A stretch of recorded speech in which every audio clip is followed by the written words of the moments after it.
Monika řeší celý svůj život velký nos, ale ještě víc než jeho velikost jí trápí hrbol na něm, viditelný především z profilu.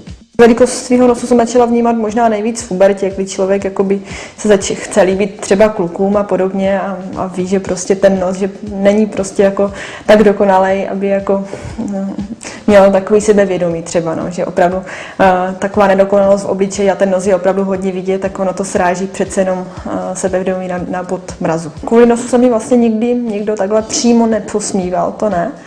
Ale já sama jsem cítila typ takový pohledy lidí, že přece jenom asi jako se jim něco nezdá. Před cizíma lidma ten nos mám takový tendence jako skrývat. Tím, že třeba se jakoby z profilu prohrabávám takhle v vlasech, nebo se takhle drbu v oku, na nose se drbu. Je něco, co si kvůli tomu pocitu ze svého nosu v životě třeba odepřete? Nerada se fotím, nerada se vidím na fotkách. To určitě. Nebo na nějakých videích, fakt jako, když jsem někde focená z profilu, tak jako tu fotku okamžitě přecházím, nechci vidět. Monika nenávidí svůj profil a s tím chce skoncovat. Rozhodla se proto pro plastickou operaci.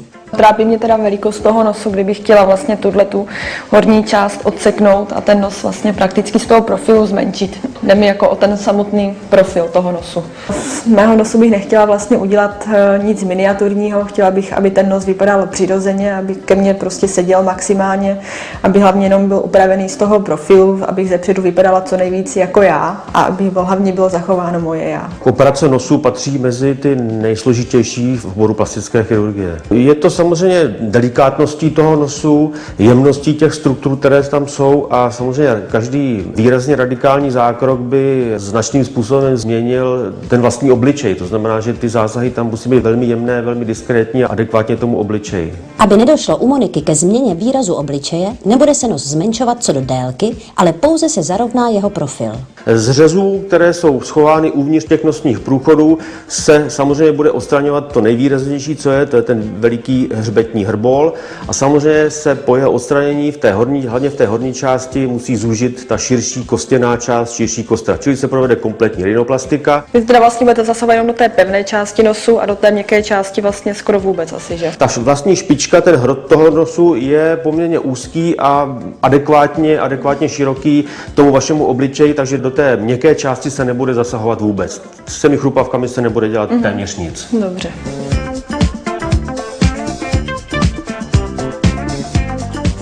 Během hodinové operace byl bez problému odstraněn výrazný hrbol na nose a Moniku teď čeká 2týdenní rekonvalescence, která ač prý není bolestivá, sebou velké nepohodlí přece jen nese.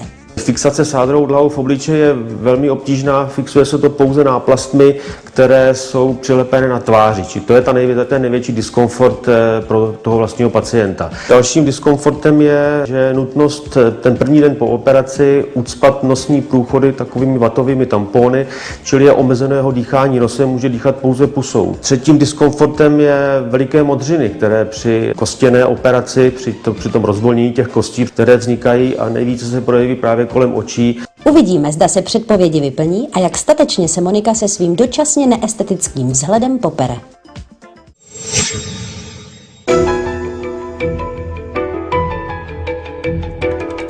Hojení vlastně bylo po té operaci úplně bez komplikací. Vlastně po celou dobu těch 14 dnů, co jsem měla tu sádru, tak jsem vůbec nic necítila, vůbec mě to nebolelo, nemusela jsem si brát žádný prášek od bolesti.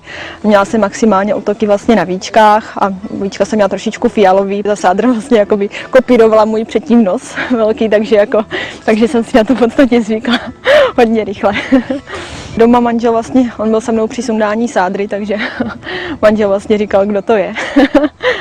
Takže jako určitě myslím, že z toho byl taky jako nadšený. Monika má svůj vysněný nový nos a protože se jeho špička v souladu s jejím přáním nezmenšovala, ani výraz obličeje se radikálně nezměnil. Odehraje se ta změna i uvnitř? Odehraje určitě, protože jako na té psychice, na tom sebevědomí jako dělá to opravdu hodně. Stále ještě se Moni schováváte před lidma, když si mám mluvíte, takže se drbete na nose nebo na hlavě? Ne, právě že už ne.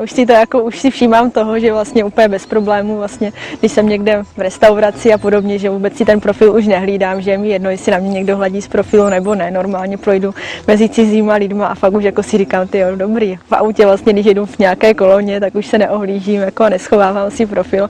Už fakt je to vlastně úplně bez problémů. Úplně. Hodně mi to pomohlo v tom sebevědomí. Opravdu hodně.